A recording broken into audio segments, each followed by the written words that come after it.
안녕하십니까, 레필입니다. 3월 3일 두산중공업 보도록 하겠습니다. 먼저 증시 보겠습니다. 코스피 1.6%, 코스닥 1.88% 상승해서 마무리를 했고요. 오늘은 둘 다 상승했습니다. 미국의 FOMC 파월 의장이 금리 인상을 기존 0.5% 계획에서 0.25%로 낮추는 계획을 발표를 했습니다. 그래서 모든 증시가 좀 반등을 하면서 진행이 되었고요. 하지만 이제 러시아에 대한 전쟁에 대해서는 계속해서 어, 우려를 표했습니다. 그래서 게임 체인저가 될 수 있다라는 얘기를 하면서 그 사태를 계속해서 지켜보겠다. 이 전 세계 경기가 좀 장기적으로 침체에 빠질 수도 있다라는 그런 좀 무서운 얘기를 했거든요. 네, 그래서 그런 것들에 대해서 계속해서 살펴볼 필요는 있겠습니다. 그래서 오늘은 증시 반등은 그냥 금리 인상에 대한 그런 흐름에서 조금 이제 금리 인상이 완화된다라는 그런 기조 때문에 좀 반등을 한 것이고 뭔가 상황이 반전되어서 전 세계 증시가 막 급등을 하고 그런 것은 또 아닙니다. 그래서 아직까지는 뭔가 상승 방향이다, 하락 방향이다 말씀드리기는 힘들고요. 계속해서 그런 추세 자체만 좀 지켜보면서 대응을 해보도록 하겠습니다. 자, 코스피부터 보겠습니다. 코스피는 뭐, 네, W자로, 네, 쌍바닥 정도를 다지면서 좀 반등을 해 주었고요. 결국에는 바닥 라인 지지하면서 좀 올라가는 방향으로 만들어 가고 있습니다. 그래서 21선 태우면서 이제 저점 라인을 좀 형성을 했고요.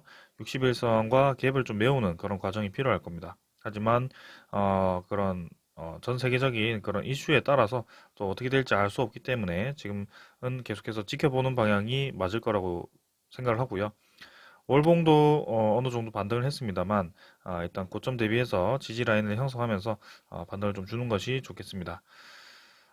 투자자는 네, 오늘 기관과 외국인 투자자가 둘 다 매수를 했고요. 금융 투자가 절반 정도 매수를 했는데 뭐 나머지는 네, 연기금도 좀 매수를 했고요. 외국인 투자자도 어, 1,300억 정도 네, 매수를 했습니다. 그래서 뭐 크게 많이 매수하진 않았지만 그래도 그동안 조금 매도에 집중을 하던 두 기관과 외국인이 매수를 해주었다. 그 정도만 이해를 하면 될 것 같고요.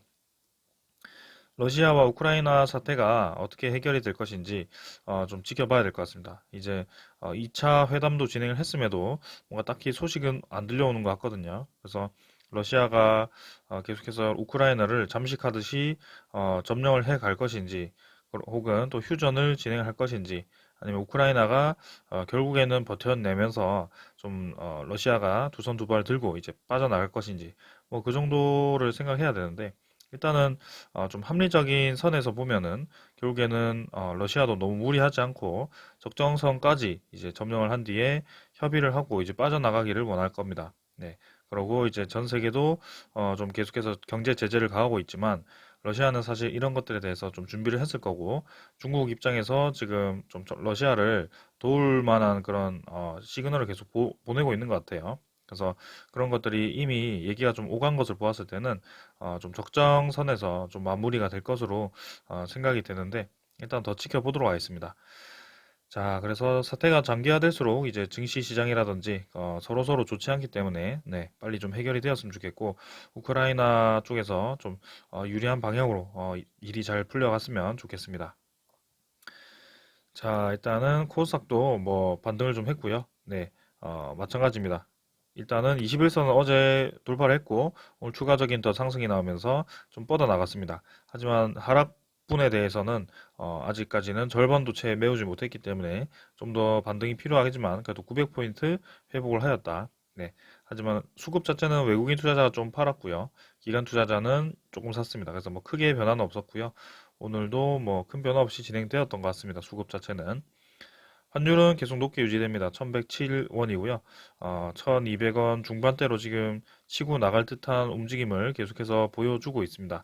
그래서 꾸준하게 지금 상승세로 이어지고 있고요. 저점과 고점이 점점 상승하면서 환율 시장에 계속해서 오른 방향으로 진행이 되고 있습니다. 그래서 상당히 이제 증시에는 좀 좋지 않겠지만 이미 이제 높이 유지된 기간이 좀 길었기 때문에 이제 환율이 올라가는 것에 대해서는 당연한 이제 시장의 흐름입니다. 그래서 여기에 대해서 단기적으로 증시가 뭐 폭락을 한다든지 뭐 그런 것은 이제 없을 것 같고요. 일단 높이 유지되는 환율이 이제 고점을 한번 찍고 떨어질 때가 올 것인데 그때가 언제가 될 것인지 그 정도만 체크를 해 주시면 될 것 같습니다. 그 다음에 지수 선물은 미국 증시라든지 유럽 증시는 또 이제 하락을 하고 있습니다. 뭐 하루는 올랐다가 하루는 내렸다가 지금 계속해서 좀 롤러코스터장이 좀 이어지고 있는데요. 여기에 대해서도 꾸준하게 뭔가 매매를 하기보다는 차분히 지켜보면서 때를 기다리는 것이 맞다라고 저는 생각을 합니다. 그런 편이 이제 또 그런 투자가 또 마음이 편하고요. 그래서 계속해서 주의를 기울이면서 좀 보는 게 좋을 것 같습니다. 10년물 국채금리, 미국 10년물 국채금리는 1.85%, 어제 이제 1.7%대로 떨어졌다가 좀 반등을 해주었습니다. 하지만 뭐 아직까지도 1.8%대, 뭐 1.9%대에서 유지를 계속하는 것 같고요. 확실히 이제 전쟁이 일어나고부터는 이 국채금리가 좀 반등을 잘 하지 못하고 있습니다. 지금 전 세계적으로 계속해서 경제 성장률이 떨어져서 예측이 되고 있고요. 전쟁에 대한 영향으로 좀 이제 코로나에 대해서 회복기가 좀 강하게 찾아올 것이라는 그런 예상을 깨버리고 또 이제 이런 사건이 벌어지면서 조금은 이제 이 국채금리 상승도 좀 멈춘 것 같습니다. 하지만 이제 계속해서 유가라든지 그런 원자재 값들이 또 치솟고 있기 때문에 아직까지도 거기에 대해서도 어떻게 시장 중재를 하는 그런 정부들이 또 어떻게 대응을 할지 그런 것들도 상당히 이제 중요할 것으로 보입니다. 자, 일단은 오늘은 반등했지만 계속해서 상황이 급변하고 있는 시기입니다. 그래서 그런 것들에 대해서 하나하나 신경 쓰면서 하나하나 짧게 짧게 매도를 하고 매수를 하고 이렇게 하면은 사실 한 번 박자를 잘못 맞췄을 때는 정말 큰 돈을 잃을 수도 있습니다. 그래서 그런 것들에 대해서 조심을 하시고 지금은 흔들리기보다는 본인의 무게를 잡고 기다려 볼 때가 맞다라고 생각을 합니다. 자, 오늘은 여기까지 하고 종목 보도록 하겠습니다. 네, 두산중공업 보겠습니다. 100원 상승해서 21,250원으로 마무리를 했고요. 오늘 이제 시장은 크게 반등을 좀 했는데 두산중공업이 중간에 좀 하락을 하기 시작하면서 결국에는 마지막까지는 좀 부합으로 진행이 되었습니다. 자, 그래서 오늘 뭐 크게 바로 22,000원까지 그 이상으로 이제 갭을 띄워서 시작을 하길래 좀 오늘 크게 상승을 할 줄 알았습니다. 지금 간밤에 이제 뉴스가 나왔었죠. 뭐 좀 정치적인 얘기긴 하지만 야권 쪽에서 이제 단일화가 계속해서 추진이 되었다가 뭐 결렬이 되었다가 이렇게 왔다 갔다 하다가 결국에는 합의가 극적으로 이루어졌다라고 합니다. 그래서 당장 이제 내일부터죠. 사전 투표가 시작되기 때문에 거기에 대해서 이렇게 마지막까지 줄다리기를 하다가 이렇게 결국에는 합의를 한 것 같고요. 그 덕분인지 이렇게 원전 관련 종목들이 두산중공업뿐만이 아니고 뭐 일진파워라든지 한전기술, 한전 KPS, 뭐 우진 이런 것들이 이제 다 오전에 좀 강세를 띄었습니다. 근데 오후로 갈수록 조금 이제 떨어지긴 했습니다만 결국에는 뭐 한전기술, 한전 KPS 같은 경우는 주가를 상승분을 어느 정도 유지를 하면서 진행이 되었고요. 아쉽게도 이제 두산중공업은 조금 뭐 부합 정도까지 떨어지긴 했습니다만 결국에는 또 상승을 해서 마무리를 했습니다. 시간의 거래 같은 경우는 조금 어제보다 많이 줄었죠. 확실히 좀 시간 외에는 좀 떨어지긴 했습니다만 뭐 크게 문제는 되지 않을 것 같고요. 오늘 1거래량이 1440만 주입니다. 어제가 이제 1480만 주였는데 어제보다 좀 줄긴 했죠. 근데 조금 줄었습니다. 그래서 거의 유지가 되었다라고 보시면 될 것 같고요. 확실히 이제 거래량이 좀 급격하게 감소하기보다는 어느 정도 라인을 어느 정도 거래량을 유지를 해주고 있다라는 것이 중요한 점입니다. 그래서 뭐 매수가 됐든 매도가 됐든 결국에는 라인 자체가 유지가 되면서 거래량이 붙어 있다라는 것이 중요하다는 것이고요. 여기서 언제든지 거래량이 또 실리면서 위로 치고 나갈 수 있는 그런 힘이 있습니다. 그래서 그런 것들도 좀 지켜볼 필요가 있을 것 같고 계속해서 제가 거래량을 좀 집중을 하고 있다는 것을 좀 지켜봐 주시면 좋을 것 같습니다. 특히 이제 이렇게 오랜만에 거래량이 터졌기 때문에 주목해 볼 만하고요.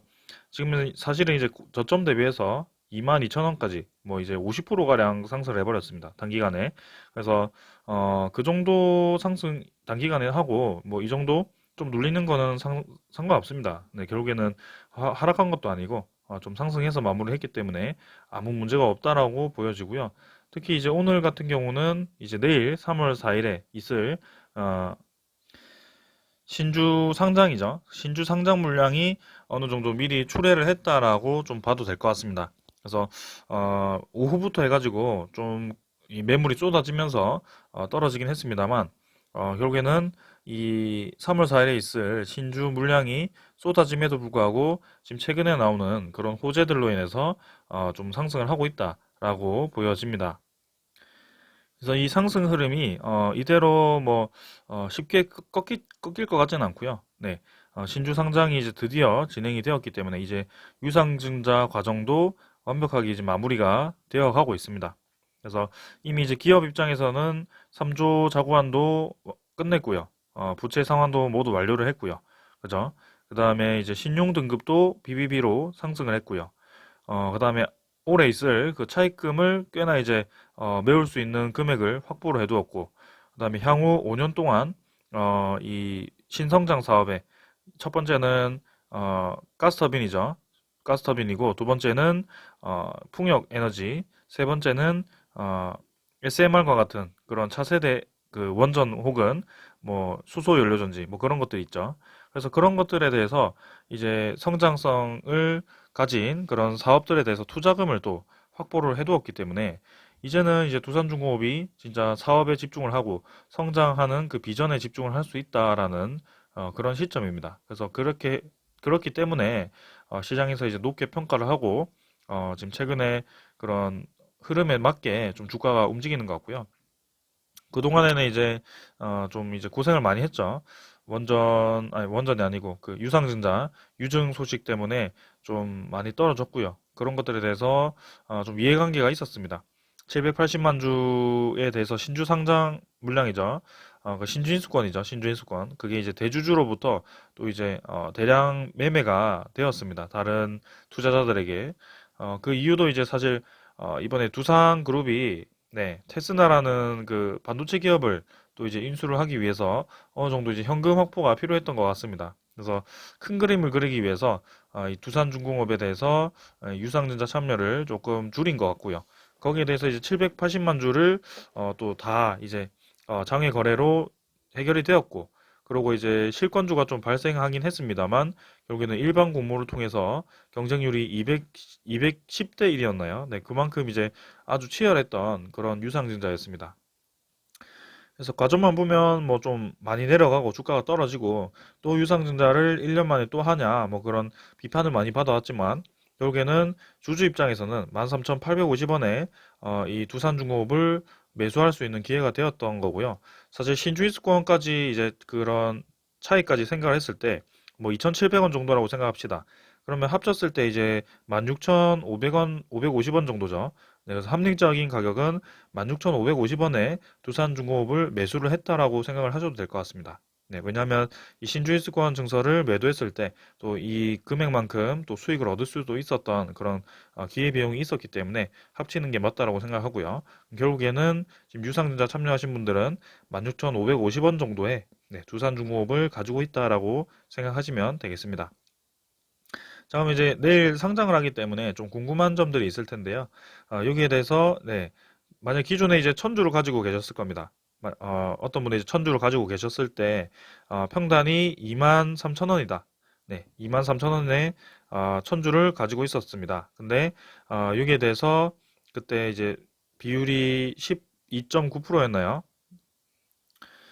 이게 또 수치가 오래되다 보니까 기억이 잘 안 나는데, 일단 129주로 하겠습니다. 네, 그래서 129주를 참여를 했다라고 했을 때 그 13,850원만큼 네, 납입을 하셨겠죠. 그래서 그 13,850원만큼 129주가 추가 상장이 되어야 됩니다. 근데 어떤 구독자분께서는 유상증자를 처음 참여를 하시는데 아직 이제 13,850원에 대한 129주에 대한 돈이 빠져나갔는데 아직 잔고에는 들어오지 않았다. 그냥 천주에 그대로 있다라고 얘기를 하신 분이 있습니다. 그 상장은 이제 3월 4일 내일에 상장이 되고요. 아마 계좌에 보시면 내일 상장이 되어 있을 겁니다. 그러면 계좌에는 1129주가 되어 있을 거고요. 합쳐서 평당 가격도 23,000원이 아니고 네, 이렇게 두 개가 합쳐져서 계산이 되어 있을 겁니다. 그래서 이게 이제 23,000원에서 원래 천주를 가지고 계셨는데 사실 이제 권리락 전에 예를 들어서 2만 1,000원에 주가가 권리락 전에 2만 1,000원에 형성이 되었었는데 또 권리락 발생으로 인해서 뭐 2만 300원 정도가 되었었죠. 그래서 사실 지금 여러분들이 보시는 그 계좌 잔고에 있는 손실률은 그 권리락이 포함된 손실률이기 때문에 사실 이 유상증자 참여를 하셨다면 결국에는 그 손실률이 내일 이렇게 많이 내려갈 겁니다. 네. 그래서 평단가도 내려가기 때문에 그 부분이 이제 상쇄가 되면서 네, 결국에는 이제 정상적인 계좌 잔고를 보실 수 있다라고 말씀을 드릴 수 있을 것 같고요. 네, 내일 잔고를 좀 보시면 되겠습니다. 자, 그래서 갑자기 손실률이 좀 줄었다라고 해서 깜짝 놀라지 마시고, 네, 내일은 평단가가 수정이 될 겁니다. 자, 그러고 또 추가로 이제 설명드릴 것은 지금 이제 두산중공업에 대한 시가총액을 좀 보겠습니다. 시가총액이 지금 네, 11조 974억 원으로 마무리했네요. 근데 이제 내일 8,280만 주가 상장이 됩니다. 그리고 이제 13,850원으로 최종 가격이 형성이 되었기 때문에 이만큼 이제 네, 시가총액이 추가가 되는데요. 그 금액은 이제 1조 1,500억이죠. 네, 이게 이제 유상증자 최종 모집가액이기 때문에 그만큼 네, 이 시가총액이 내일 추가가 될 겁니다. 그래서 총 시가총액은 12조 2,500억 정도가 되겠네요. 네, 그래서 시가총액이 더 올라간다는 점을 말씀을 드리겠고요. 그 다음에 이 대주주 지분율도 다 바뀔 겁니다. 그래서 대주주 지분율이 한 34%까지 떨어지더라고요. 이번에 참여를 다 하지 않았고, 그 다음에 상대적으로 주식 수도 늘어나기 때문에 좀 그렇게 감소를 하는 것을 확인을 하였습니다. 자, 그래서 시가총액이 12조 2,500억 정도로 된다. 그러면 이제 여러분들이 생각하기에는 시가총액이 꽤나 이제 좀 높아지죠. 네, 12조까지 올라갔으니까 두산중공업이 이제 더 올라가지 못하는 건 아닌가? 그런 생각을 또 하실 수가 있습니다. 근데 저는 이제 이 두산중공업 자체가 계속해서 그 재무가 개선이 되고 이제는 성장성을 확보를 했다라고 좀 말씀을 많이 드리고 있거든요. 네. 그래서 두산중공업이 한참 전성기를 뛸 때 그 전성기를 뛸 때 주가 자체는 10만 원 이상 15만 원까지 좀 치고 올라갔었던 경험이 있지만 이게 지금 15만 원까지 간다고 말씀드릴 수가 없는 것은 지금과 이때는 완전히 이제 주식수가 차이가 많이 납니다. 지금 이제 상장이 되면 6억 주가 되고요. 이때는 뭐 몇 주, 1억 주도 안 됐을 겁니다 아마. 네, 그래서 상당히 이제 괴리감이 있는데 이때 이제 시가총액이 17조, 18조까지 최대로 찍고 이제 내려왔고요. 지금은 이제 12조죠. 12조 2,500억 정도가 됩니다. 그래서 이 정도까지는 충분히 치고 나갈 수 있다라고 저는 생각을 하고 그 이상을 잡아서 최소 20조 이상은 지금 올라갈 거라고 보고 있습니다. 거기에 대한 근거는 네, 여기 성장성에 대한 그런 두산중공업의 투자 내역을 보시면 뭐 첫 번째로 이제 가스터빈은 LNG라든지 LNG 그다음에 수소 가스터빈 그다음에 풍력 해상 풍력이 요새 또 핫하죠. 네. 해상 풍력 그다음에 세 번째는 SMR과 그다음에 기존의 대형 원전 수주죠. 그래서 그것도 이제 국내 해외가 두 개가 있습니다. 네. 그리고 이 SMR과 대형 원전 수주는 특히 미국이라는 그런 웨이싱하우스라는 그런 기업과 또 협력을 할 수 있는 부분이 있기 때문에 상당히 이제 유망 있는 종목 분야고요. 특히 SMR 같은 경우는 뉴스케일 파워와 이미 이제 큰 계약을 진행을 할 예정입니다. 네, 이미 지분 투자를 1,000억 이상 했기 때문에 거기에 대해서 조건으로 네, 기자재, SMR에 대한 기자재라든지 설계 그런 시공 측을 또 이제 두산중공업에서 맡기로 했기 때문에 충분히 그 계약을 많이 따낼 것 같고요. 이미 이제 그 건수에 대해서는 많이 말씀을 드렸습니다. 루마니아 12건, 네, 그 다음에 폴란드도 12건이고요. 미국 쪽에서도 6건이고요. 그 외에 카자흐스탄, 뭐 여러 가지 국가들이 있습니다. 네, 그래서 어제는 뭐 불가리아 얘기도 나왔고요. 그래서 계속해서 뉴스케일 파워 쪽에서 SMR 쪽 투자를 하고 있고, 그 다음에 3월에 다가올 뉴스케일 파워의 상장이 있습니다. 네, 지금 이제 3월 달이죠. 그래서 이번 달 말인가 뭐 좀 소식이 나오지 않을까 좀 기다리고 있고요.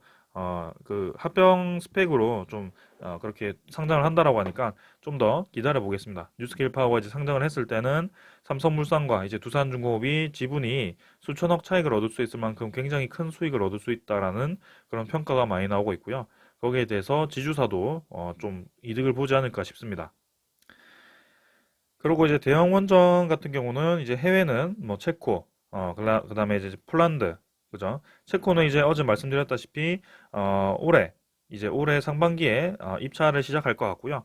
거기에 대해서 이제 평가는 내년에 마무리할 것 같습니다. 그래서 2024년에 최종 선정이 될 것 같고, 폴란드 같은 경우는 이제 6기에 대해서 지금 진행을 하고 있는데, 그게 이제 미국으로 갈지, 미국으로 일단은 좀 유리하게 진행되는 것 같은데, 우리나라도 확실히 이제 좀 강력하게 어필을 하고 있는 것 같습니다. 네. 하지만 만약에 미국으로 가더라도 전체 물량을 미국 혼자서 다 하기보다는 어느 정도는 또 이제 우리나라의 또 기자재라든지 그런 것들을 또 수주를 할 수 있는 부분이 있습니다. 그다음에 이제 로사톰이가 그 AS 이사죠. 거기를 통해서 러시아 쪽에 AS 이사가 또 이제 이집트 원전, 엘다바 원전을 또 추진을 하고 있었는데 거기에 대해서 이제 4월 달에 네, 수주가 예정되어 있었습니다. 근데 이제 원전에 대한 모든 것들에 대한 수주가 아니고 2차 시공 측을 이제 우리나라가 수주를 따낸 건이고요. 두산중공업이 이제 그런 증권사 리포트를 보았을 때는 한 6천억 정도가 예상으로 수주가 잡혀 있었습니다. 그래서 그런 것들도 이제 가장 큰 빨리 다가오는 그런 좋은 소식이었는데 일단은 그 이집트 엘다바 원전 같은 경우는 지금 러시아와 우크라이나 전쟁에 대한 변수 때문에 조금은 이제 미지수가 되었습니다. 지금 그 공사가 제대로 진행이 될지 안 될지 모르기 때문에 좀 더 지켜봐야 될 것 같고요. 그 다음에 만약에 이제 그 AS 이사가 뭐 자금 조달을 못해서 혹은 이제 러시아가 너무 경제적으로 어려워져서 공사를 실주를 할 경우에는 혹시나 또 우리나라에 떨어질 수도 있지 않을까 뭐 그런 생각도 좀 해봅니다. 아무튼 그게 이제 쉽게 빨리빨리 되진 않을 것 같고 좀 일정이 지연될 수도 있을 것 같다라는 생각을 좀 하고 있고요. 일단 이런 것에 그 이집트에 대해서는 좀 더 천천히 접근을 해야 될 것 같습니다. 그 다음에 뭐 대형 원전 중에도 또 사우디도 이제 다시 검토를 한다라고 했는데 원래 2017년부터 검토를 해왔던 터라서 우리나라가 이제 껴있거든요. 그래서 그런 것들도 다시 진행을 할 것 같고요. 지금 뭐 계속해서 뭐 프랑스, 영국 이런 유럽 국가들도 여러 유럽 국가들도 확실히 좀 원전에 대해서 힘을 주고 있습니다. 자, 그다음에 이제 국내 원전 같은 경우는 나중에도 또 말씀을 드리겠지만 이제 대선 그 결과에 따라서 좀 이 정책이 많이 바뀔 것 같습니다. 네, 거기에 대해서도 좀 이제 주목을 해야 될 필요는 있을 것 같고요. 여기에 대해서 좀 이따가 말씀을 드리겠습니다. 해상풍력 같은 경우도 이제 우리나라에서 크게 단지가 예정되어 있습니다. 특히 제주도 한림 해상풍력과 그다음에 전남 쪽에 그 풍력 단지가 또 있죠. 거기에 대해서는 이제 또 8메가와트 급을 이제 하나를 만들어 가지고 검증을 하고 있습니다. 이 8메가와트 블레이드에 대해서 검증을 하고 있고 그게 이제 검증이 된다면 이제 5.5메가와트 지금 우리나라에는 5.5메가와트가 많이 들어가 있는데 그게 이제 8메가와트로 이제 추가가 되어서 전환이 될 것 같습니다. 그래서 이 8메가와트 블레이드 같은 경우는 우리나라의 저 풍속에 맞게 조금 이제 개선이 되었다라고 하니까 두산중공업에 대한 그런 블레이드 기술력을 좀 믿고 좀 지켜볼 필요도 있을 것 같고요. 그만큼 이제 해상풍력에 대한 그런 수주도 많이 기대가 되는 상황입니다. 네. 가스터빈 같은 경우는 LNG 가스터빈, 수소 가스터빈 두 개가 있고 수소 가스터빈은 좀 더 시간이 필요합니다. 2027년까지 개발 기간을 두고 있고요. 거기에 대해서 좀 천천히 지켜봐야 되는 상황이고요. 아무래도 수소만으로는 좀 가스터빈과 같은 그런 무거운 터빈을 돌리기가 쉽지는 않은 것 같습니다. 네, 그래서 어떤 다른 증기가 지금 필요한 상황이라 조금 한계가 있어서 더 개발이 필요한 상황이고 그 다음에 이제 LNG 같은 경우는 지금 이미 그 가스터빈이 개발이 되었습니다. 네, 그래서 두산중공업이 이제 가스터빈 개발을 해서 실증 단계에 들어가고 있고요. 이제 2023년까지 김포 열병합발전소에서 검증을 할 예정입니다. 실증을 할 예정이고 아마 올해 하반기부터 이미 이제 실증에 들어갈 것으로 예상이 됩니다. 이미 실증이 들어갔나요? 기사를 하나 봤던 것 같은데 거기에 대해서는 나중에 다시 한번 확인을 해서 좀 알려드리도록 하고요. 2023년까지 네, 그렇게 실증에 대한 계획이 있다. 그 뒤로는 이제 우리나라 국내 가스터빈 시장도 두산중공업이 이제 가스터빈 이제 외산이었거든요, 전부. 가스터빈 기술력을 가진 나라가 우리나라를 포함해서 4개밖에 없습니다. 일본, 독일, 미국, 그리고 하나가 뭐죠? 하나가 어디였는지 기억이 안 나는데 다섯 개 국가 맞죠? 네, 네 개 국가였나요?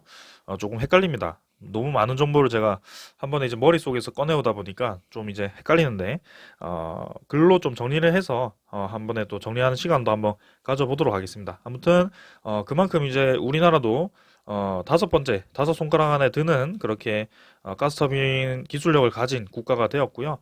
그 기술력을 이제 국산화하는데 사용을 할 것이다. 그 가스터빈 시장도 우리나라에도 우리나라 국내 시장만으로도 수천억 개 가깝고요. 매년 아주 큰 수주를 할 가능성이 큽니다. 네, 그만큼 두산중공업이 주요 사업으로, 네, 성장 사업으로 지정을 하고 이렇게 유상증자 대금을 1번으로 네, 가스터빈에 투자를 하는 이유 중에 하나입니다. 네, 그래서 수주 예상 금액이 큰 순서대로 이렇게 1, 2, 3번을 좀 정하지 않았을까라는 생각을 하고 있고요. 이렇게 에너지 믹스를 통해서 지금 두산중공업은 모든 에너지에 준비가 되어 있는 그런 기업입니다. 그만큼 그 이유 때문에 제가 시가총액 얘기하다 너무 많은 것을 설명을 드린 것 같은데 아무튼 20조 이상 갈 수 있는 그 근거는 제가 방금 다 말씀을 드렸습니다. 요때 2007년, 요때는 이제 굉장히 2007년, 2006년, 요때는 건설업이 굉장히 잘 나갔습니다.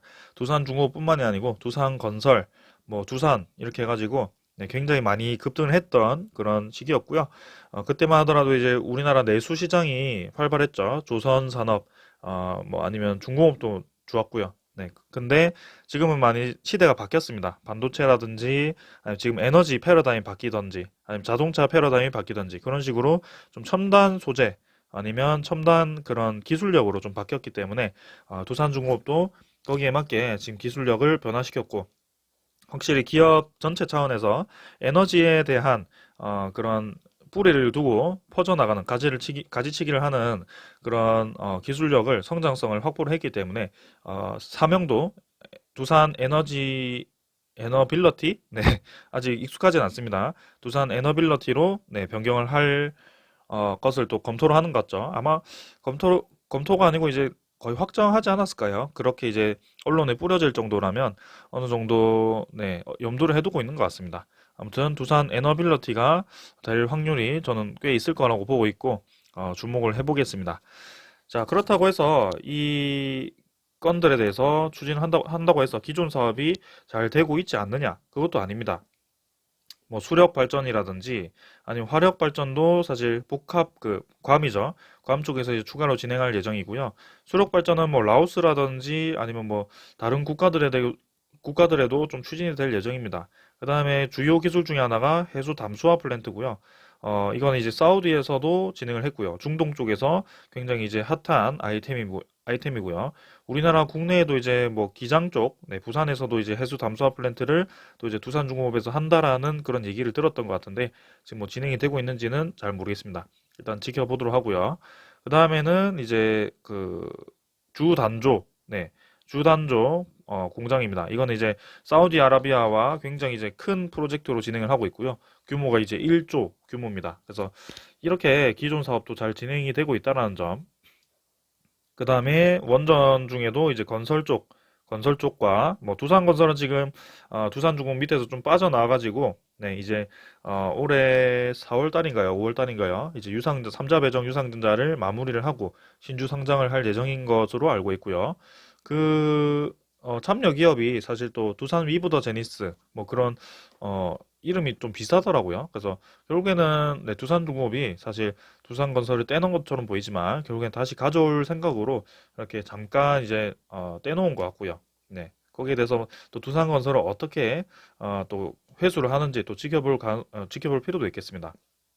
일단 지금 건설업 자체는 살아나는 듯 하다가 또 뭐 부동산 시장이 조금 또 침체로 들면서 미분양 아파트가 많아진다고 하는데 지금 이제 두산건설이 그런 것 때문에 좀 손해를 많이 봤었거든요. 미분양 아파트 때문에. 네. 그런 것들도 좀 주목을 할 필요는 있겠습니다. 네. 그래서 두산건설이 이제 좀 두산중업이 여유가 생기면 두산건설을 가져올지 그런 것들도 지켜볼 필요가 있을 것 같고 그다음에 이제 두산중공업 밑에는 두 가지가 있습니다. 이제는 이전과 다릅니다. 두산 밥캣 굉장히 돈 잘 벌고요. 이번에 1,200원인가요? 1,000원인가요? 네, 현금 배당을 주기 때문에 또 두산중공업이 배당금을 네, 수백억을 가져올 수 있는 구조가 되었고요.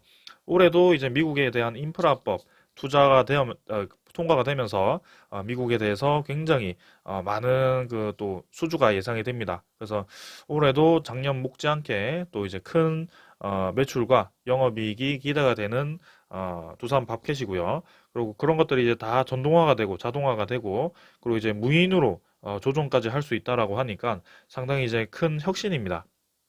네, 그래서 소형 굴착기라든지 아니면 그런 트랙터, 컴팩터 트랙터가 굉장히 잘 나가고 있기 때문에 기대를 해볼 만하고요.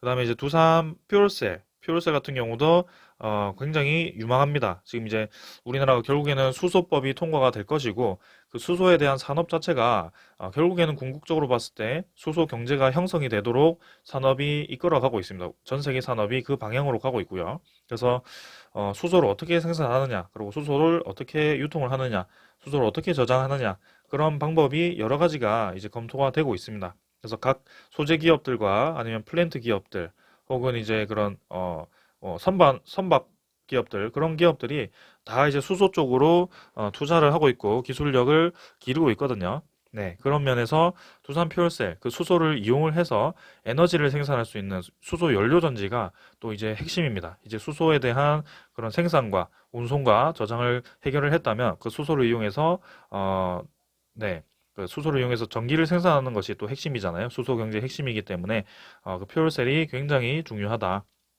그래서 두산 퓨얼셀 계속해서 성장할 수 있는 그 가능성이 크고요. 자회사가 이제 아직까지는 두산 퓨얼셀의 성장성이 이제 잠깐 주춤을 하면서 좀 실적도 성장을 주춤을 하면서 좀 그랬지만 지금 굉장히 회사가 이제 다시 힘을 받을 가능성이 크다. 최근에 또 죄송합니다. 두산 퓨얼셀 이외에도 뭐 효성 첨단 소재라든지 아니 뭐 코오롱 플라스틱이라든지 그런 수소 관련 소재 기업들이 또 다시 반등을 많이 하고 있습니다. 그래서 그런 것들도 함께 네, 수소 테마로 같이 보셔도 좋을 것 같고요. 두산중공도 확실히 수소와 관련이 있다. 아까 말씀 안 드렸지만 수소 에카 플랜트도 두산중공업에서 진행을 하고 있습니다. 창원에 수소 에카 플랜트, 블루수소 생산하는 에카 플랜트를 단지를 하나를 지었고요. 그게 이제 생산을 시작하면 연 5톤 정도 생산할 수 있다라고 합니다. 그래서 그게 계속해서 이제 첫 번째 케이스가 되고 증설을 한다면 수소이가 플랜트도 확실히 돈 될 만한 그런 사업이고요. 말씀은 안 드렸지만 3D 프린팅, 네, 3D 프린팅을 이용해서 이런 SMR과 같은 그런 기자재를 대량으로 찍어낼 수도 있고요. 아니면 전투기 부품도 들어간다라고 했습니다. 그래서 3D 프린팅이 굉장히 또 이제 핵심 기술이 될 수 있습니다. 이런 정교한 부품들 그런 것들 이제 뭐 레이저라든지 아니면 뭐 가공품 기계로 이제 깎았을 때 사실 마모성도 좋지 않고요. 그런 가공성이 별로 안 좋습니다. 그래서 굉장히 정교하게 그런 기계 부품이 좀 돌아가기 위해서는 한 번에 이제 만들어지는 게 좋은데 그런 점에서 3D 프린팅이 굉장히 효율적이라는 점을 네, 시간과 비용을 둘 다 절감을 할 수 있기 때문에 아주 좋은 기술입니다. 그걸 이제 두산중공업이 투자를 하고 있고요. 그다음에 뭐 디지털 시대, 네, 디지털화 시키죠. 5G라든지 그런 디지털 데이터를 또 쌓아가지고 뭐 예를 들어서 두산이 개발한 드론을 이용해서 그런 디지털을 연결시켜서 뭐 해상 폭력이라든지 그런 것도 이제 우리가 인간이 네, 사람이 이제 가서 직접 볼 수 없는 것들을 또 이제 드론이라든지 그런 걸 피드백을 실시간으로 네, 화면을 보면서 또 이제 피드백을 하면서 네, 그렇게 정비를 하는 그런 시스템도 개발을 하고 있고 네, 여러 가지가 있습니다. 그래서 상당히 기업 전체가 좀 발빠르게 이 사업에 대해서 전환을 했고 기존 사업이 진행이 잘 되지 않던 것을 지금 위기를 잘 넘겼다. 근데 때마침 지금 원래 주력 사업이었던 원전 산업이 다시 살아나니까 더더욱 힘을 받는 그런 상황이라는 점을 말씀을 드리면서 주가는 충분히 더 올라갈 수 있다는 것을 저는 강조를 드리겠습니다. 자, 그래서 뭐 차트 얘기하다가 지금 뭐 갑자기 쭉 정리를 좀 드렸는데요. 뭐 여러분들도 어차피 투자를 하실 때 뭐 하루 이틀 할 거 아니면 이런 기업에 대한 전체를 좀 알고 계시면 좋을 것 같습니다. 그래서 그동안 제가 왜 두산중공업을 1년 이상 거의 뭐 1년 반 정도 된 것 같네요 이제. 그래서 그 매일매일 계속 리뷰를 해드려 왔는지 무엇 때문에 두산중공업이 하락을 해도 버텨왔는지 그런 것들에 대해서 좀 말씀을 드렸고요. 확신을 가지고 있습니다. 계속 올라갈 수 있을 거라는 걸요. 그래서 뭐 3만 원, 4만 원 넘었을 때도 사실 뭐 더 올라간다. 그거는 이제 그 투자자 마음이기 때문에 어, 그때는 또 가봐야 될 것 같고요. 일단 적어도 한 번은 더 큰 파동이 한번 올 것 같다. 네, 그렇게 말씀을 좀 드리겠습니다. 자, 그래서 차분히 한번 지켜보도록 하고요. 자, 너무 얘기가 길었기 때문에 빠르게 이제 다른 거 설명을 좀 드리도록 하겠습니다. 자, 오늘 수급은 기관 투자자 112만 주 매도를 했고요. 네, 금융 투자가 또 대부분 매도했습니다. 계속해서 매도하죠. 금융 투자가 지금 기간에 이 60일 1,300만 주 매도해서 거의 뭐 대부분을 차지할 정도로 상당히 이제 크게 나가고 있습니다. 그래서 주로 이제 공매도를 외국인 투자자와 금융 투자가 지금 치고 있구나라는 것을 좀 생각을 할 수 있을 것 같고요. 그때 이제 어, 공매도 중에도 업틱 룰과 업틱 룰 예외가 있는데요. 업틱 룰 예외 공매도는 또 외국인 쪽에서 많이 친 것 같고, 최근에 이제 나오는 공매도는 또 금융 투자에서 좀 치는 것 같거든요. 네, 그런 것들도 한번 지켜보도록 하겠습니다. 일단은 아무래도 합리적으로 생각했을 때는 그 신주 상장 전에 좀 미리미리 주식을 교환하기 위해서 그렇게 했다라고 생각을 하고 있고요. 어떤 분이 물어보더라고요. 지금 그렇게 교환을 한다라고 했을 때는 뭐 1W도 그렇고 두산중공도 그렇고 주가가 뭐 올라가는 게 좋은가요? 내려가는 게 좋은가요? 뭐 그거는 저는 말씀드리자면 상관없습니다. 이미 이제 유상증자 가격도 정해져 있었고요. 네. 가격이 정해졌죠. 그다음에 이제 리픽싱을 통해서 1Wr에 대한 행사가도 마지막으로 이제 정해졌죠. 네. 그래서 14,450원으로. 그래서 이제 그런 것들이 최종 가격이 정해졌기 때문에 이제 공매도 세력 입장에서는 그 공매도를 어느 가격에서 때리느냐가 중요하고요. 네, 거기서 이 차익만큼 수익을 볼 수밖에 없는 구조입니다. 네, 그래서 마냥 이제 우리처럼 뭐 존버를 하면서 네, 버티기를 하면서 계속 이제 사모아가면 좋겠지만 그 투자자들도 사실 돈을 굴려야 되거든요. 그래서 마냥 이제 어떤 한 종목만 좀 계속 살 수는 없습니다. 그래서 이런 유상증자를 통해서 또 이렇게 수익을 얻을 수 있는 구조를 파악을 했을 것이고 그런 것들을 이제 공매도와 또 이제 연결을 시켜서 아마 이렇게 진행을 했던 것으로 저는 이해를 좀 하고 있습니다. 그래서 3월 4일 내일이죠. 드디어 이제 외국인 투자자의 지분을 좀 살펴보아야 될 것 같고요. 공매도 잔고와 대차 잔고도 어떻게 변화하는지 한번 주의 깊게 지켜보도록 하겠습니다. 연기금 투자자는 또 이제 매수를 했는데 오늘 뭐 크게 변화 없었습니다. 그동안 이제 열심히 매수해 왔기 때문에 뭐 하루 정도는 뭐 괜찮죠? 네, 그래서 크게 없었고요. 네, 나머지는 크게 변동 없었습니다. 넘어가도록 하겠습니다. 자, 그다음에 뭐 공매도 잔고도 자, 한번 보겠습니다. 공매도 잔고는 마지막에 또 이제 많이 늘었습니다. 마지막까지 뭐 300만 주 이렇게 공매도를 때려버리니까 계속 그대로 이제 늘어나 버린 상황이고요. 지금도 이렇게 네, 공매도 거래량만큼 거의 대부분 네, 공매도를 친 것 같습니다. 그래서 그만큼 늘었고요. 오늘 같은 경우도 전체 93만 주, 근데 전체 거래량 대비해서는 뭐 10%도 되지 않는 양이지만 그래도 적은 편은 아니었습니다. 그래서 마지막까지 이제 공매도 잔고를 최대한 늘려나왔고요. 지금 2만 원으로 따진다면 이제 공매도 잔고는 금액으로 따졌을 때 5천억입니다. 네. 이걸 이제 어떻게 다 상환을 할까라고 생각하시겠지만 결국에는 신주 상장에 대한 그런 물량이 많기 때문에 상당 부분 이제 공매도 상환을 통해서 메우지 않을까라는 좀 합리적인 추측을 해보고요. 이제 3월 3일에 이 공매도 잔고를 한번 주목해보면 될 것 같습니다. 바로 이제 대차 잔고에서 좀 나타날 수도 있거든요. 한번 지켜보겠습니다. 3월 3일이 아니고 3월 4일이겠네요. 네, 3월 4일 거를 지켜보면 될 것 같고요. 자, 그 다음에는 이제 네, 수급이고요. 수급 자체는 네, 외국인 투자자 대차 잔고 볼까요? 대차 잔고도 어제 좀 많이 늘었었죠. 대차 잔고도 오늘도 좀 늘었네요. 그래서 210만 주 정도 늘어가지고 7,400만 주. 그래서 그동안 이제 조금씩 감소해왔던 거를 또 그대로 다 메워놓은 그런 상황이고요.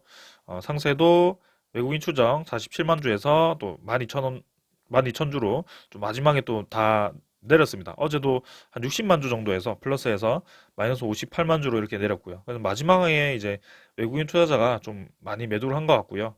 아무래도 오후에 좀 내렸던 그 영향이 외국인 투자자의 영향도 있는 것 같습니다. 그래서 지분율은 7%대로 계속 유지를 하고 있고 3월 4일에 이 외국인 지분이 어떻게 움직이는지 한번 지켜보도록 하겠습니다. 자, 오늘 소식은 뭐 말씀드리겠습니다. 두산중공업 1,800억 규모의 제주 한림해상풍력 장기 유지 보수 계약을 했고요.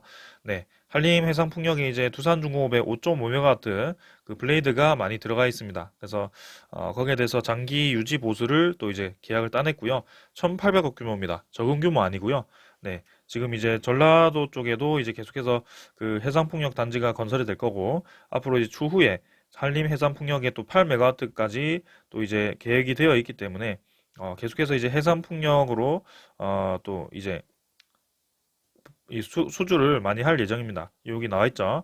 두산중공업 현재 3메가와트, 5.5메가와트급 해상풍력 발전기 모델을 보유를 하고 있는데 8메가와트급은 모델은 시운전 이후에 국제 인증을 취득을 하고 상용을 할 예정이다. 지금 이제 시운전 하고 있습니다. 그 전남 쪽에서 시운전을 하고 있고요. 좀 더 지켜볼 필요가 있겠습니다. 그래서 우리나라도 이제 해상풍력을 이렇게 본격적으로 추진을 하고 있고 원전이 지금 살아나고 있지만 그렇다고 해서 이런 신재생 에너지에 대해서 뭐 아니, 투자를 줄일 필요는 없습니다. 네, 둘 다 이제 투자를 하되 결국에는 신재생 에너지에 대해서는 그런 효율 자체를 검증을 해야 되고요. 원전에 대해서는 핵 폐기물에 대한 그 예방을 그리고 그 대처를 계속해서 대책을 마련을 해야 됩니다. 네, 그러면서 이제 탄소 발생이 이제 없기 때문에 일단 지구 온난화는 확실히 이제 많이 개선을 할 수가 있을 것 같고요. 그런 좀 합리적인 추진이 필요할 것으로 생각이 됩니다. 네. 그래서 원전이 사실 네, 어떻게 되는지 좀 지켜봐야 될 것 같고요. 3월 9일에 대한 그 대선 결과도 네, 이렇게 확연히 다르죠. 네, 복원전과 감원전이기 때문에 누가 되는지도 상당히 이제 큰 영향이 있을 것 같습니다. 이 감원전에 대해서는 사실 잘 모르겠습니다. 네, 지금 제가 가져온 소식을 보시면 여기 보시면은 네, 여기 우리나라의 국내 원전 이름이 이렇게 나와 있고요. 그리고 용량이 나와 있고요. 상업운전 개시일이 나와 있습니다. 그리고 설계 수명 만료가 나와 있는데요. 여기 보시면은 제가 엊그젠가요, 어젠가요? 말씀을 드렸죠. 향후 10년 동안 우리나라에서 중지가 되어야 되는 원전이 이렇게 많습니다, 여러분들. 네, 설계 수명이 이미 이제 수십 년 동안 운영이 되어 왔기 때문에 만료가 되는 원전이 많고요. 당장 내년부터 해가지고 하나씩, 네, 2024년에 하나, 2025년에 두 개, 2026년 두 개, 2027년 두 개, 28년, 29년 이런 식으로 매년 네, 수명이 다하는 원전이 생깁니다. 그때마다 이 수명이 다한 원전을 이제 감원전은 당연히 이제 폐쇄를 하겠죠. 폐쇄를 하면서 이제 그 공백기를 메워야 되고요. 이 총 이제 2029년까지 정지를 해야 되는 그런 발전 용량은 8,450메가와트에 달한다고 합니다. 8.4기가와트입니다. 8.45기가와트. 이거를 이제 그 계획에 따르면 2050 탄소 중립에 따르면은 뭐 신재생 에너지로 메운다. 네, 그렇게 되어 있죠. 그러면 이제 태양광이라든지 풍력 발전기를 엄청나게 이제 우리나라의 그런 넓은 면적에다가 투자를 해야 되고 설치를 해야 되고요. 그게 이제 실제로 이제 유럽의 그런 케이스를 보았을 때 기후 변화에 의해서 효율이 굉장히 좋지 않아질 때가 있습니다. 네, 그런 것들도 대책이 필요하고요. 그다음에 그 많은 풍력 에너지와 태양광 에너지를 돌렸을 때 에너지를 저장할 수 있는 ESS 시스템도 필요합니다. 그 뭐 두산중공업이 하긴 하지만 그런 것들도 상당히 이제 많이 고려가 돼야 된다는 점. 네. 그래서 이렇게 10년 동안 향후 10년 동안 당장 이제 8.45기가와트 플러스 이제 10년 뒤면 전기차가 많이 확보가 되고 그 전기 에너지를 충전하기 위한 알파가 또 필요할 겁니다. 그리고 산업이 고도화되면서 계속해서 전기 사용량이 늘어날 거고요. 그런 것들이 이제 다 메워가야 되는데 이 감원전이라는 것은 네, 탈원전이라는 것은 사실 저는 지금 시기에는 좀 맞지 않는 것은 안 맞는 게 아닌가 네, 그렇게 좀 생각을 하고 있습니다.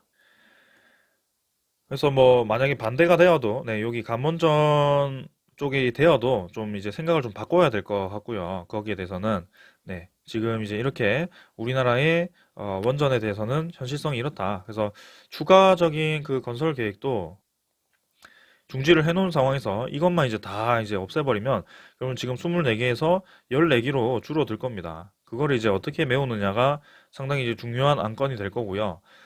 그래서 신한울 3, 4호기가 이제 수천억을 들여서 지금 투자가 되었기 때문에 빨리 그 두 개부터 좀 이제 건설 재개를 해야 되는 게 맞지 않겠나라고 좀 말씀을 드리겠습니다. 자, 그래서 결국에는 탈원전을 했던 독일이 네, 이제 LNG 수입을 통해서 그 천연가스를 통해서 전기를 생산했었고요. 그다음에 옆 나라에서 전기를 꺼왔던 신세였습니다. 근데 이제는 좀 생각이 바뀌지 않았을까라는 생각으로 우리나라도 그런 에너지 패러다임을 다시 한번 좀 전반적으로 계획을 수정을 해야 되지 않을까라는 생각을 합니다. 자, 아무튼 두산중공업은 그 에너지 패러다임 전환의 중심에 있고요. 그 중심에서 여러 가지 지금 가지를 많이 쳐놨습니다. 그래서 그 가지에서 이제 나뭇잎이 피고 열매가 맺힐 시기가 이제 다가오고 있다. 네, 뿌리가 이제 썩어가던 뿌리가 도려내고 새로운 뿌리가 자라기 시작했고요. 네, 이제 줄기까지 탄탄해지니까 결국에는 그 시기가 다가오고 있다라고 좀 말씀을 드리겠습니다.